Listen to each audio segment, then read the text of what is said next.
día de hoy es Isaías 53, 7 al 9.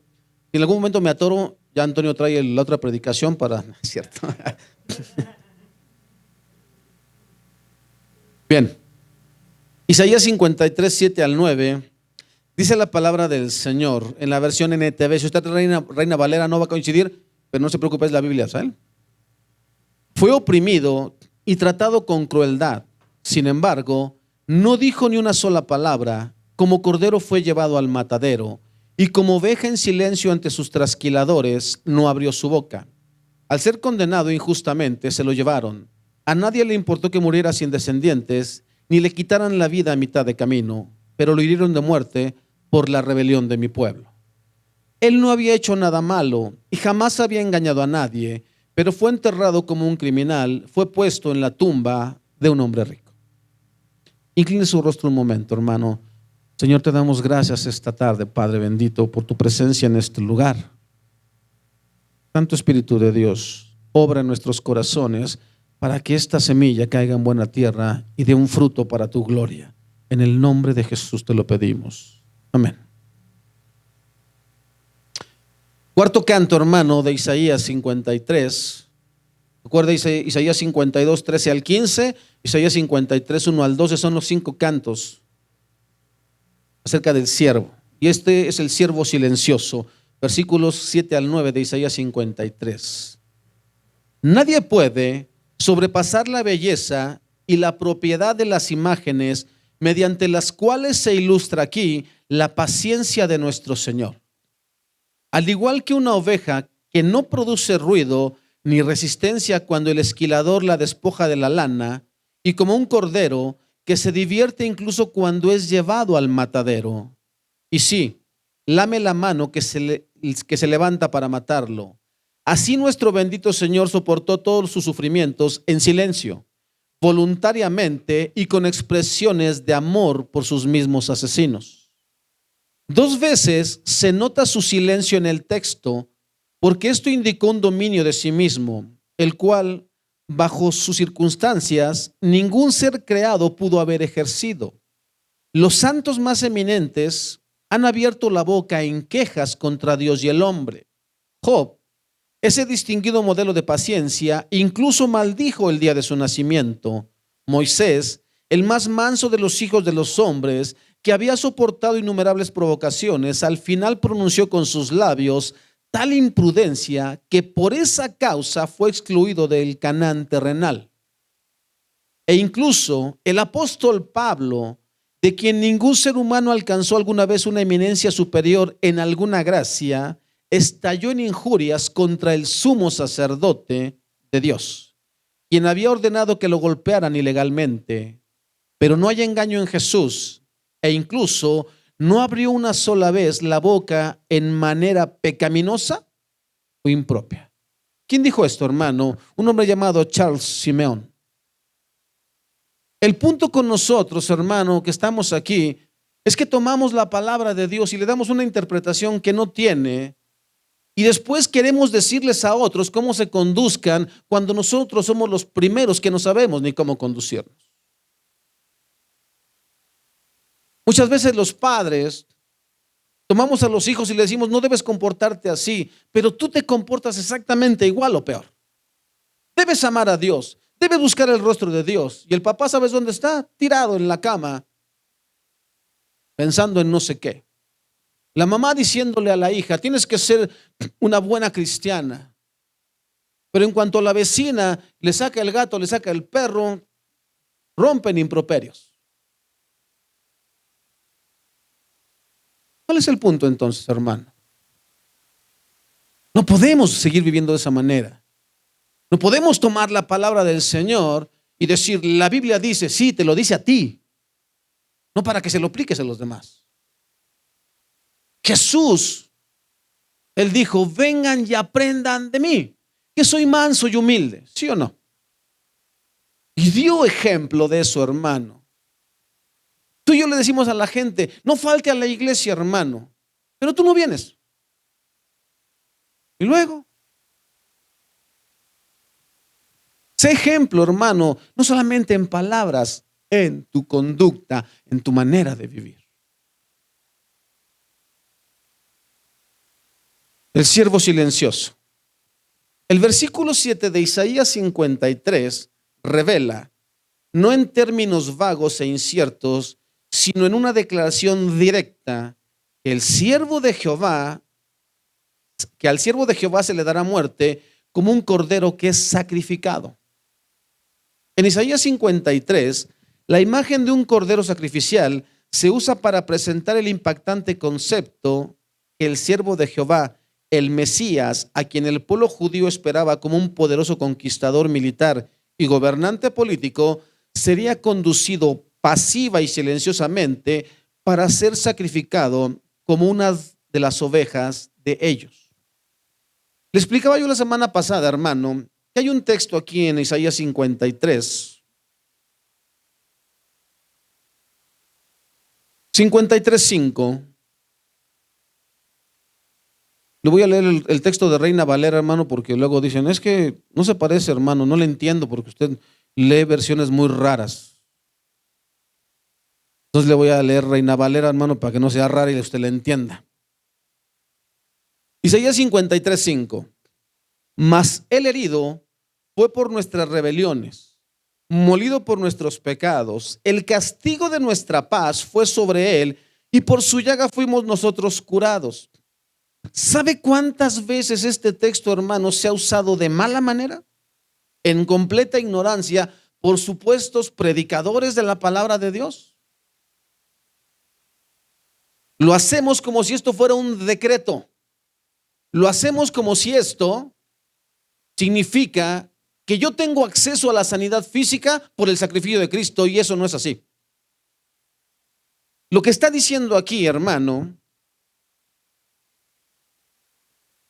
es una confesión del pueblo de Israel que despreció al Mesías.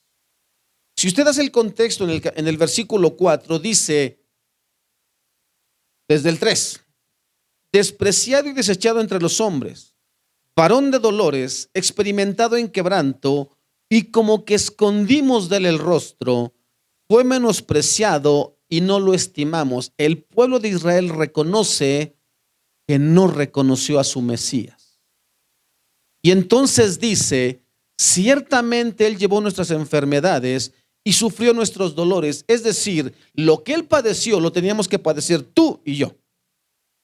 Eso es lo que está diciendo el texto. Y nosotros le tuvimos por azotado, por herido de Dios y abatido.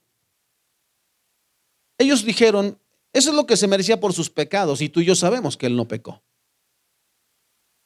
Y entonces viene esta declaración, es una confesión.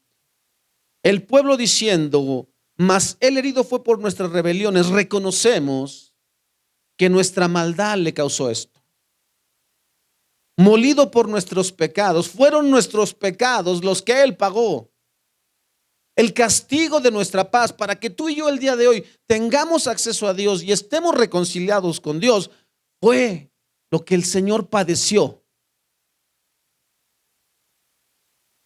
El castigo de nuestra paz fue sobre él y por su llaga. Gracias a lo que le hicieron, el día de hoy tenemos acceso a la vida eterna.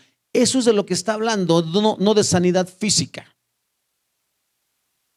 Y te lo he dicho muchas veces, ¿para qué quieres entrar bien sano y bien hermoso y rojito si te vas a ir al infierno? ¿Qué pasó con Lázaro, hermano? ¿El Señor lo resucitó, sí o no? Y después se volvió a morir. Entonces, la cuestión no es si estamos sanos o no físicamente, hermano. Yo te dije la semana pasada, medita sobre tus caminos. ¿Qué hiciste o qué has hecho o qué te metes o qué comes o cómo te cuidas para estar como estás el día de hoy todo achacoso? Estoy hablando, hermano, a los que estamos ya achacosos por nuestros descuidos. Pregúntame. Empecé a los 12, le paré a los 29, 17 años, hermano, metiéndole alcohol y tabaco al cuerpo. Y aparte droga. Antes dije que no estoy loco, ¿va? O no sé, pero bueno. El asunto es ese. Entonces no tiene nada que ver con sanidad física, hermano. Ahora, que Dios hace sanidades físicas, nadie lo discute. Pero el texto, hermano, no es una declaración de que tiene que darnos. No, es una confesión de decir de verdad, Señor, yo no estaría en esta posición si tú no hubieras pagado ese precio.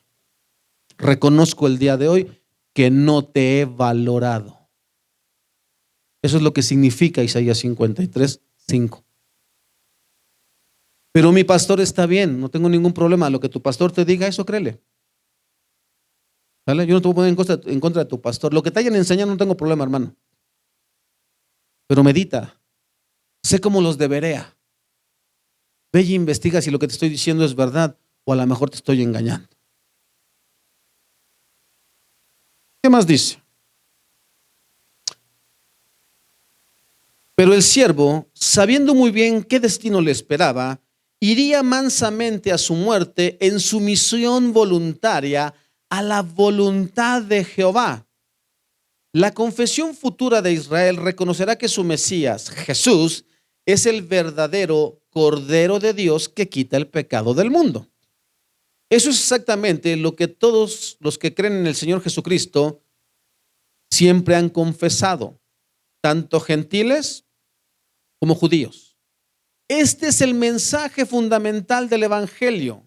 Obviamente, Jesús es nuestro Maestro, nuestro Señor, nuestro gran sumo sacerdote, nuestro ejemplo, nuestro libertador y Rey venidero.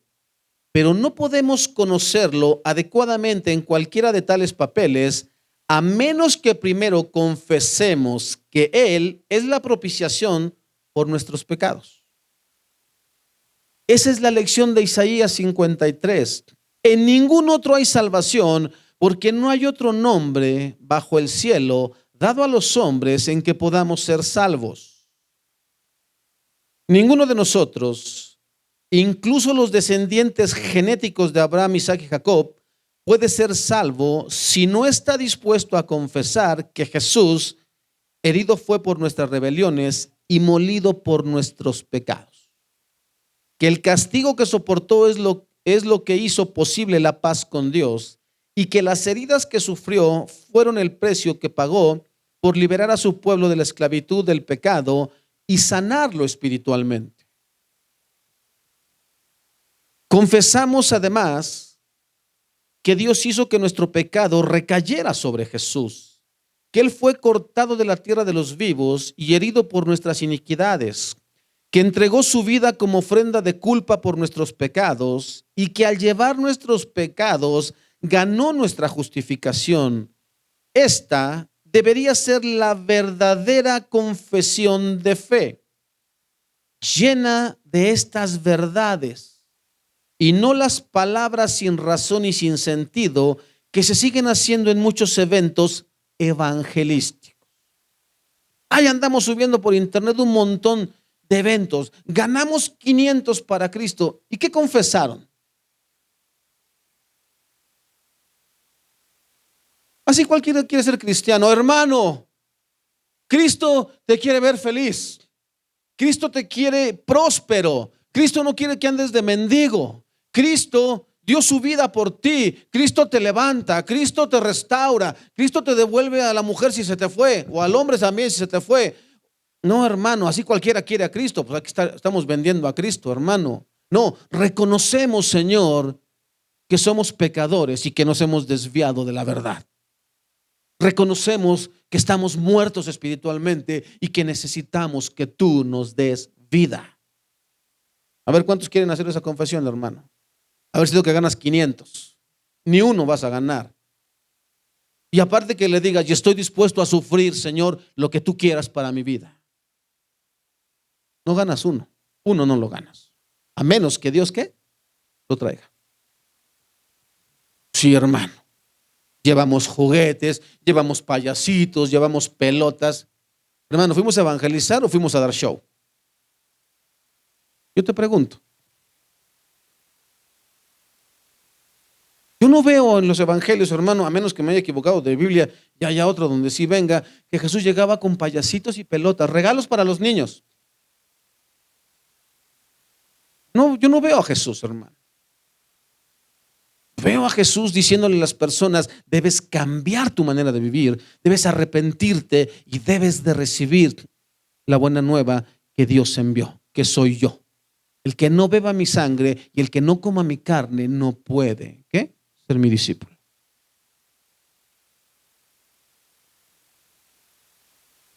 Ahora, hermano,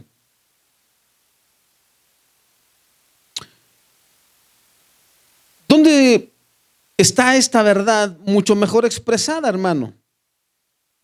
Hechos 6:7. Vaya conmigo, Hechos 6:7. Así que el mensaje de Dios siguió extendiéndose. El número de creyentes aumentó en gran manera en Jerusalén y muchos de los sacerdotes judíos también se convirtieron. Así que el mensaje de Dios siguió extendiéndose. ¿Por qué se extendió, hermano? Porque predicaban ¿qué? La palabra de Dios. Era lo que se predicaba. No llegaban con costales de regalos, hermano. Peor aún, hermano, ¿has visto esos eventos donde vamos a ponerles música secular, no? Yo escuché a un superpastor de esos de la prosperidad que un día invitamos al Puma para que fueran, los que no saben del Puma, sobre todo las nuevas generaciones, era un cuatito ya bastante ruquito, ¿vale? Cantaba, venezolano él. Decían que era un galán, ¿vale? Y entonces vinieron a ver al Puma, pero se llevaron al León de Judá. Eso, hermano, eso es una miseria, ¿vale? Sí. Vamos a traer a Yuri para que nos cante.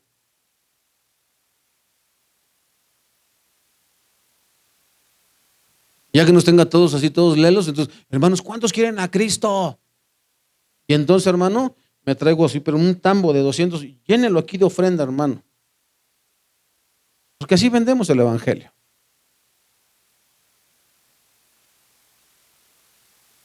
Es lo que debemos predicar, hermano, la palabra de Dios sin otra cosa. Probablemente ustedes de aquellos que se pregunten, y entonces, en los tiempos del Antiguo Testamento, ¿cómo es que las personas se salvaban? ¿Nunca se lo ha preguntado, hermano? ¿Cómo es que Noé? ¿Cómo es que Enoc? ¿Cómo es que Elías? Todos ellos fueron salvos. Porque unos dirían, hermano, ya que Cristo aún no había sido revelado. O sea, todavía no aparecía Cristo, hermano. Y entonces, ¿cómo se salvan? Gran misterio, hermano. Y nosotros, ay, al rato, un evento maravilloso que nos tiene enajenados como pueblo de México, hermano. Al rato van a estrenar una película en el cine. Y lejos de que vayas y medites en la palabra, hermano, te olvidas de la palabra y vas a ver todo lo demás menos a Dios. Y por eso siempre serás un ignorante. Siempre. Que no te gusta la palabra porque no te deleitas en la palabra, porque no amas la palabra de Dios. Tu justificante, yo no fui llamado a predicar, pero fuiste llamado a ser discípulo de Cristo, hermano, y eso no lo puedes ignorar. Te la voy a regalar el día de hoy, ¿sale? No te la voy a cobrar. Génesis 22, 7 y 8 me parece. Génesis 22, 7 y 8. Isaac se dio vuelta y le dijo a Abraham, Padre. Sí, hijo mío. Contestó Abraham, tenemos el fuego y la leña, dijo el muchacho, pero ¿dónde está el cordero para la ofrenda quemada? Escucha la respuesta, hermano. Dios proveerá un cordero para la ofrenda quemada. Hijo mío, contestó Abraham. Así que ambos siguieron caminando juntos. Tú debes de saber la historia, hermano. Cuando Dios le dice a Abraham, sacrifícame a tu hijo, a tu único hijo. Dice que al siguiente día se levantó Abraham, enalbardó su asno y fue con unos criados y dijo, vamos allá, iremos al monte y iremos a adorar al Señor. Aquí espérenos, el muchacho y yo iremos y adoraremos. Pues llevaban la leña, llevaban el fuego y el muchacho, pues, curiosos como son los muchachos, ¿no? Y el cordero. Y ni modo que su papá le dijera, pues eres tú, ¿no? Y entonces dice algo, hermano, que sigue siendo lo mismo. Es por eso, hermano, que en el Antiguo Testamento está ahí, pero no se ve. ¿Por qué? Porque que nunca lo queremos ver. Siempre ha sido por gracia la salvación, hermano, no por obras. Siempre ha sido por gracia. Ese Dios proveerá un cordero para la ofrenda, o como dice en Reina Valera, Dios se proveerá de cordero para el holocausto. Significa que siempre Dios iba a poner un sustituto por nosotros. Ese siempre fue Cristo. Siempre. Siempre ha sido por gracia y por fe. Siempre que tú y yo creemos en Dios, Él soluciona la situación, pero debemos hacer lo que debemos hacer, hermano. Por eso este día era especial, por eso este día teníamos que venir y humillarnos delante de Dios y decirle: Señor, perdónanos por ser tan ciegos, perdónanos por ser atalayas ciegos, perdónanos por edificar una iglesia en la fuerza del hombre y no en tu espíritu, Señor. Por eso nos pasó lo que nos pasó. Toma la iglesia, Señor, y sé tú el que nos forme, y sé tú, Señor, el que nos dé el crecimiento. Porque si seguimos con esta iglesia de hombre, esto se va a poner cada vez peor. Era una tristeza hace unas semanas atrás ver la iglesia muerta, hermano. Los niños a su clase, 1, 2 a lo mucho. Qué triste es eso, hermano. ¿Por qué? ¿Cómo Dios va a bendecir donde está la maldición? ¿Cómo Dios puede tomar o agradarse de esas ofrendas? Dios no se agrada de eso, hermano.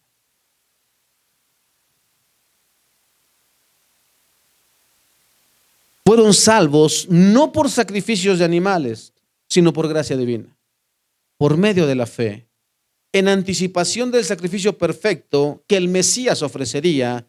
No era un camino nuevo, hermano. Siempre ha sido así. Siempre ha sido así. Abraham creyó y le fue contado por justicia. Gracia. ¿Qué tenía Abraham que no tenían los demás judíos? ¿Qué tenía Job que no tenían los demás judíos? Nada más eso. ¿Por qué David y no Saúl? ¿Por qué David y no tus otros 7 hermanos más altos, más fuertes? Por gracia. Siempre ha sido gracia. El perdón de Dios en el Antiguo Testamento era una expresión de su tolerancia divina. El derramamiento de la sangre de Cristo como propiciación es lo que finalmente expió todos los pecados que Dios misericordiosamente pasó por alto en tiempos del Antiguo Testamento. Eso es lo que significa Romanos 3, 25 y 26 en la versión Palabra de Dios para Todos. Dice: Dios ofreció a Jesucristo para hacer posible, por medio de su muerte, el perdón de los pecados. El perdón se recibe a través de la fe. Él ofreció a Jesucristo como sacrificio para demostrar que Él siempre es justo en lo que hace. Lo demostró en el pasado cuando en su paciencia pasó por alto los pecados de muchos, y también ahora al aprobar a todo aquel que confía en Jesús. ¿Se acuerda de Pablo en el Areópago? Al Dios no conocido es el que yo te vengo a hablar. Y por mucho tiempo él guardó silencio y estuvo paciente, pero hoy manda que todo hombre se arrepienta, que cambie su manera de vivir. Todo. Los que estamos aquí esta tarde, hermano, nos está llamando Dios a eso. Cambia tu corazón, cambia tu manera de vivir. Deja de seguir viviendo como vives el día de hoy, vituperando mi nombre. Porque tu conducta no refleja que me conozcas. Porque tus palabras no son rectas delante de mí. Es increíble, hermano, que como cristianos no tengamos temor de Dios y andemos diciendo unas palabrotas y andemos riéndonos como si estuviéramos siendo chistosadas, hermano, escuchando música del mundo, viendo películas llenas de mujeres encueradas. Es increíble, hermano, y que todavía estemos pensando que Dios nos aprueba y nos sigue amando. Claro que Él nos ama porque Él es fiel, pero no aprueba nuestra vida. Él no quiere esa vida para nosotros. Eso no le da gloria al Señor. Lo que le da gloria es corazones contritos y humillados delante de su presencia, diciéndole: ayúdame, Señor. Ayúdame a ser diferente. Ayúdame, Señor, porque yo en mis fuerzas no puedo. Porque tengo tanto miedo de que los demás se enteren lo que hago donde nadie me ve.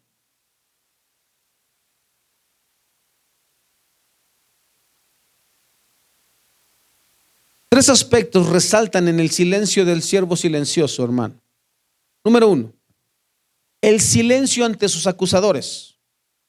Hemos visto que Isaías incluye 4 cantos del siervo, todos con temas mesiánicos. ¿Dónde están esos 4 cantos, hermano? El primer canto está en Isaías 42, 1 al 9. Vamos ahí para que usted lo pueda ver con sus propios ojos. No vaya a pensar, el pastor se inventa las prédicas.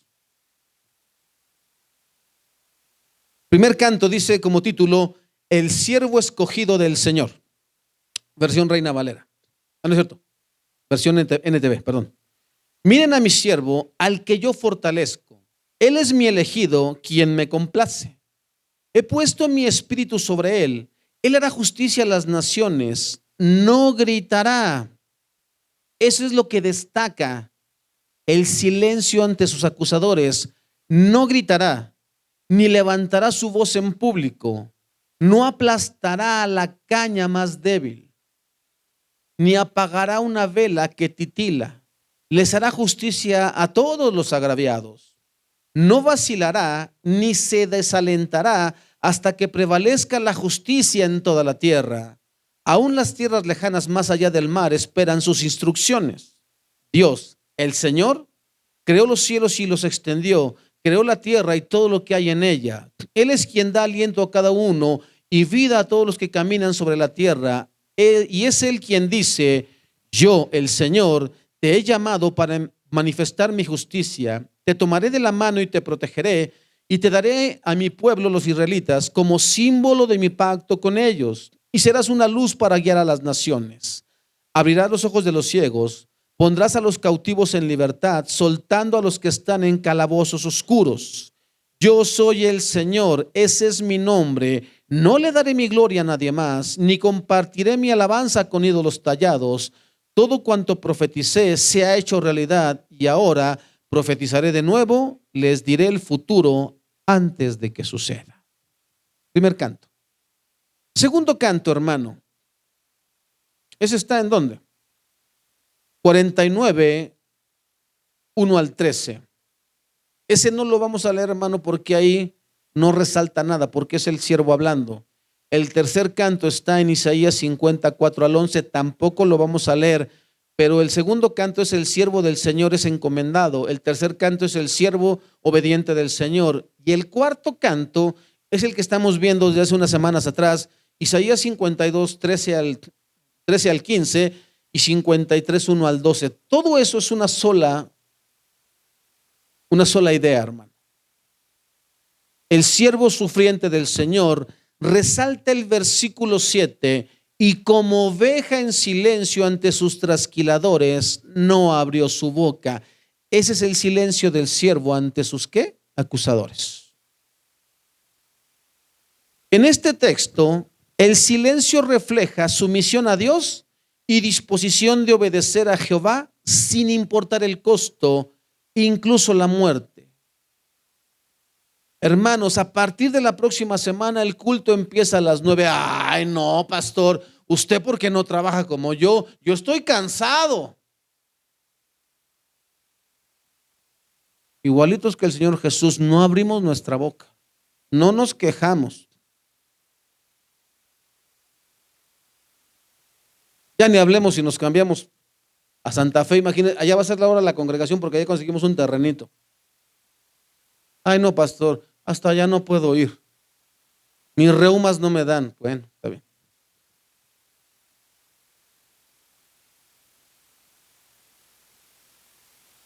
La palabra traducida, angustiado en el versículo 7, se refiere al sufrimiento y maltrato que soportó el siervo en relación con su arresto y sufrimiento.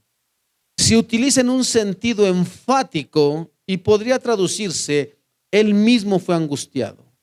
Reina Valera traduce de esta manera: angustiado él y afligido. La forma pasiva del verbo hebreo significa que permitió que lo afligieran.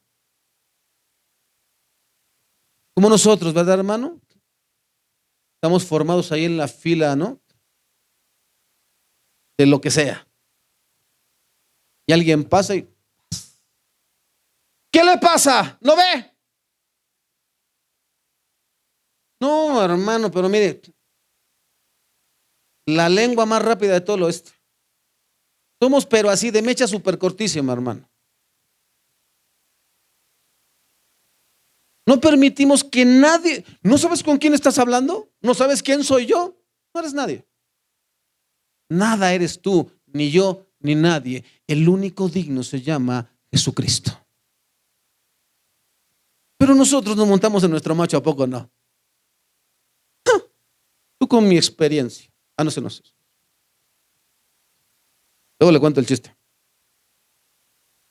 Entonces, hermano, podría traducirse: se humilló a sí mismo. Quizá Pablo tuvo en mente este texto de Isaías 53 cuando escribió en Filipenses 2:8: se humilló a sí mismo en obediencia a Dios y murió en una cruz como morían los criminales. Ve y pastorea mi iglesia. Señor, pero ¿idea cómo? Que sí somos la mayoría de los pastores. No decimos nada, pero por dentro siempre nos estamos quejando. No le echaron hoy nada. Todos. No me valoran. Así somos los pastores, no decimos nada, pero estamos bien amargados. Muy pocos, hermanos, son los ministros que tú verás servirle a Dios con todo su corazón, sin importar nada. Y bueno, de los congregantes no decimos mucho, ¿verdad? Señor, ¿y entonces para qué oro si no me escuchas?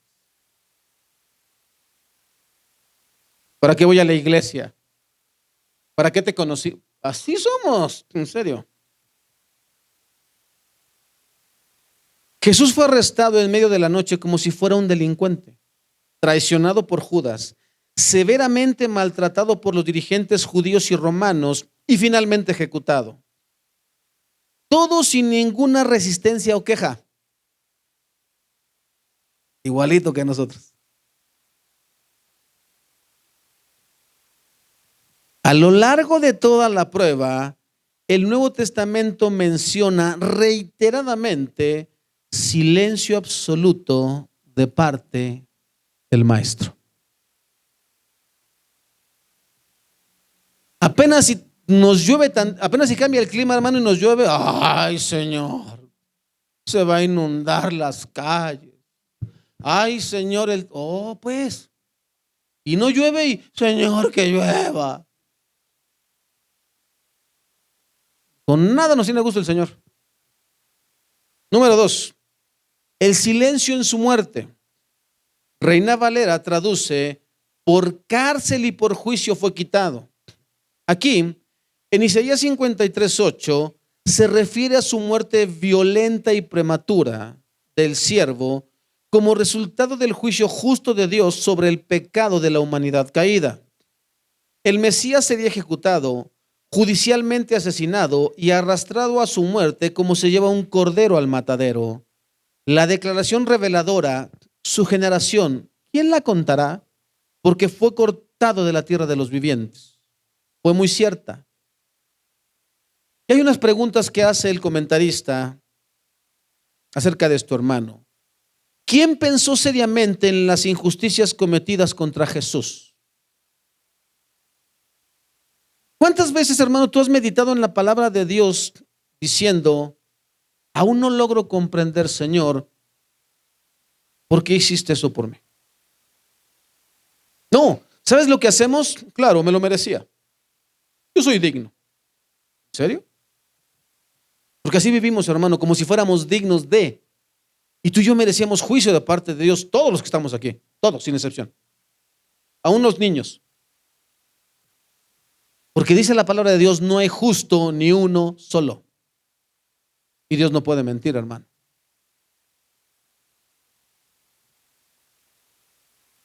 ¿Qué más, hermano? ¿Quién protestó por su brutal trato y ejecución? ¿Dónde estaban los hombres rectos entre los líderes religiosos de la nación?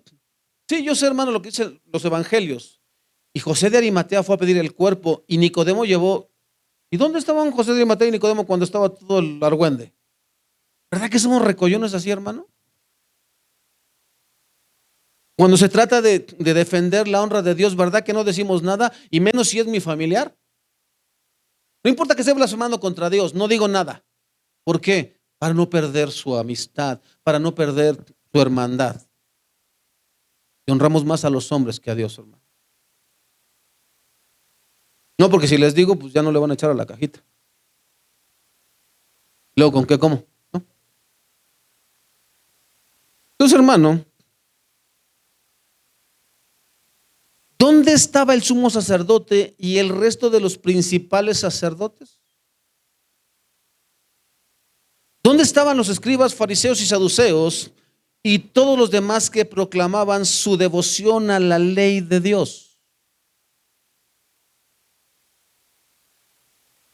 Hermano, cuando entre nuestras amistades, nuestros conocidos, hermano, hay gente que peca deliberadamente, por ejemplo, homosexuales. Tú eres de los que se hace de la vista gorda y, ay, no importa, somos cuates.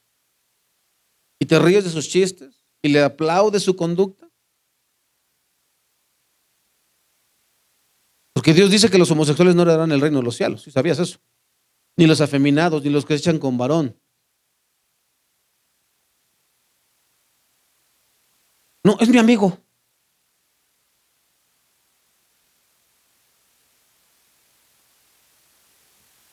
Dice un texto, ¿qué comunión tiene la luz con las tinieblas?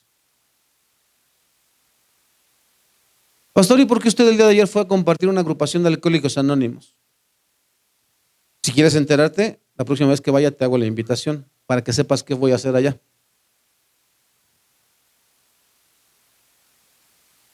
Por alguna razón Dios me está pidiendo que vaya y comparta con esta agrupación. No sé si quiera sacar a alguien de ahí, no sé si quiera hablarles o darles una oportunidad a que rectifiquen su vida.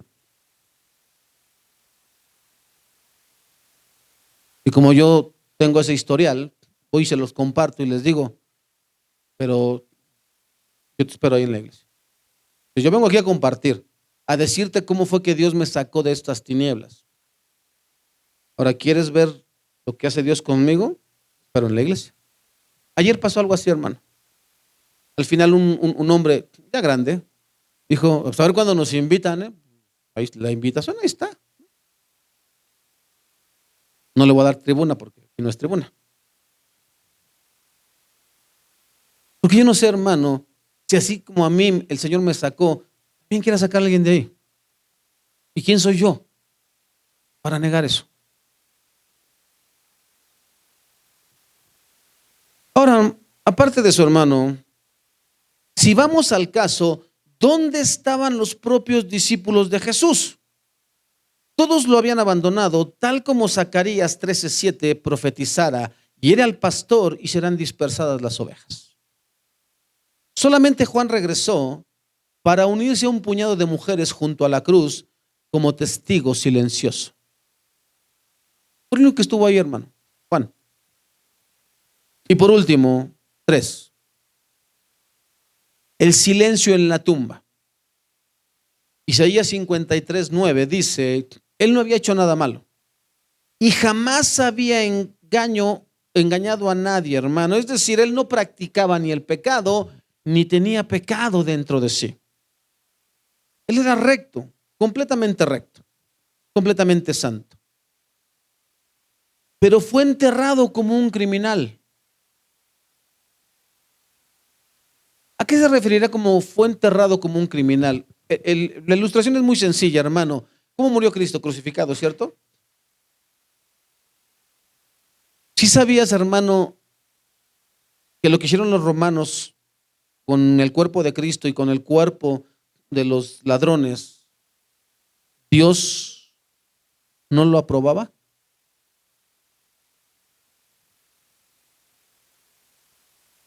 Fíjate bien. Fue puesto en la tumba de un hombre rico. Ya que fue crucificado con delincuentes, se esperaba que el cuerpo de Jesús se desechara de la misma forma que la de los de ellos. Es decir, cuando los criminales morían ahí, hermano, había un lugarcito por ahí que era el Valle del Hinnom, que era un lugar donde estaba el basurero y ahí siempre estaba ardiendo. La basura, antes no había camiones de basura, hermano, toda se quemaba. Es más, si tú un día vas a Huatulco, ahí en las rancherías, hermano, todavía la gente quema su basura para hacerse de ella. Es una práctica. Así era en los tiempos de Cristo cuando crucificaron al Señor. Terminado cuando ellos morían, porque no morían inmediatamente, hermanos, sino quedaban agonizantes, pero como ese día estaba por iniciarse la Pascua, les quebraron las rodillas a los dos ladrones, a Cristo no. Y entonces lo que hacían es agarraban los cuerpos y órale, a la fosa común. Eso es lo que le iba a pasar al Señor Jesús. Pero como Dios tenía el control de todo, esto era algo completamente dirigido y orquestado por Dios el Padre. Y entonces, hermano, no pasó esto. Los romanos generalmente dejaban en sus cruces los cuerpos muertos de delincuentes crucificados como símbolo de animales atropellados para ser devorados por aves y animales salvajes. En el mundo antiguo, dejar al descubierto el cadáver de alguien y negarse a enterrarlo era el acto final de deshonrarlo, como hicieron los filisteos con el cuerpo de Saúl y sus hijos, y como los seguidores del anticristo harán con los cuerpos de los dos testigos en la tribulación. La práctica de los romanos era deliberadamente desobediencia contra la ley de Dios. Deuteronomio 21, 22 y 23 dice lo siguiente: si alguien cometió un delito digno de muerte y por eso lo ejecutan y luego lo cuelgan en un madero, el cuerpo no debe quedar allí colgado toda la noche. Habrá que enterrarlo ese mismo día, porque todo el que es colgado es maldito a los ojos de Dios. De esa manera evitarás que se contamine la tierra que el Señor tu Dios te da como preciada posesión. Y entonces lo que hacían los romanos era desobediencia así, deliberada contra Dios y contra su ley. Como el día de hoy, las feministas, los anarquistas, los homosexuales, los LGBTQRZY, ¿ah? Todos. Desobediencia deliberada contra la palabra de Dios. Ataquemos la familia, que los jóvenes el día de hoy ya no quieran casarse, para que ya no haya matrimonios, para que ya no se reproduzca la especie. O desobediencia deliberada contra la ley de Dios.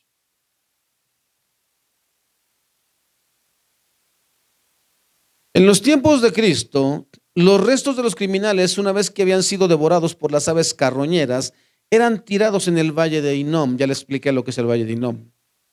Pero esto no le sucedería al siervo de Dios. Salmo 16:10 dice: pues tú no dejarás mi alma entre los muertos, ni permitirás que tu santo se pudra en la tumba. Fue puesto en la tumba de un hombre rico. Juan 19, 38 al 42. Vaya conmigo rápidamente y estamos terminando. Juan 19.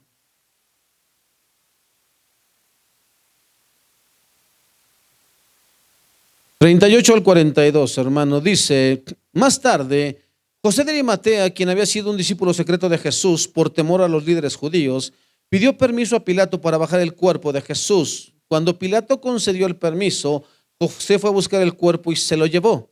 Lo acompañó Nicodemo, el hombre que había ido a ver a Jesús de noche. Llevó consigo unos 33 kilos de ungüento perfumado, una mezcla de mirra y aloe. De acuerdo con la costumbre de los entierros judíos, envolvieron el cuerpo de Jesús untando con las especies en largos lienzos de lino. El lugar de la crucifixión estaba cerca de un huerto donde había una tumba nueva que nunca se había usado. Imagínate, los líderes judíos, los romanos, celebrando que mataron al Cristo, pero Dios diciendo: mi hijo será honrado. Mi hijo no terminará en la fosa común, él recibirá un entierro de reyes. Control de Dios, hermano. Eso es lo que espera a todos aquellos que obedecen a Dios. ¿Quieres realmente ser enaltecido y honrado? Que Dios te enaltezca y te honre de la manera que lo hizo con Cristo. No hay mejor honra que esa, hermano, que andar buscando el aplauso. Es que yo soy un gran pastor y yo predico. No, esa es toda tu recompensa, dice el Señor. Esa es toda tu recompensa. Tú haz lo que tengas que hacer, donde nadie te vea.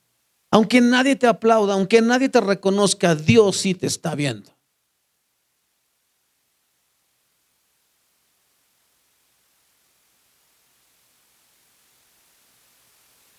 Y como era día de preparación para la Pascua judía y la tumba estaba cerca, pusieron a Jesús allí. Coincidentemente estaba cerquita. Sabiduría, preeminencia de Dios. La última frase en el versículo 9 revela el significado de la sepultura del siervo. Esta fue la forma en que Dios justificó la inocencia de Cristo. No permitiría ninguna humillación más de su hijo, ya había sido suficiente. Ya habían hecho con él todo lo que estaba escrito. No más. Eso es lo que hace Dios. ¿Hasta cuándo, Señor, vengarás la sangre? ¿Te acuerdan del Apocalipsis? Tranquilos, tranquilos. Falta poquito. No permitiría ninguna humillación más de su hijo. Las palabras finales de esta sección, aunque nunca hizo maldad, ni hubo engaño en su boca, fueron un testimonio del Padre a la perfección total e inmaculada de Jesús. Los ministros de alabanza están durmiendo. Hermano,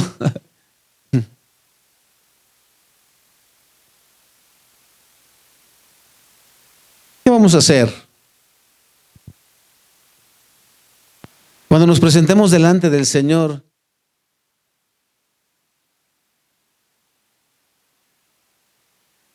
Y Él nos diga, mientras eras ignorante, no hay ningún problema. Pero una vez que sabes, hermano, la verdad del texto bíblico, ¿qué vas a hacer con esa verdad? ¿Cuánto más seguirás defendiendo tu postura, hermano? ¿Cuánto más seguiremos justificando nuestra forma de vivir? ¿Cuánto más?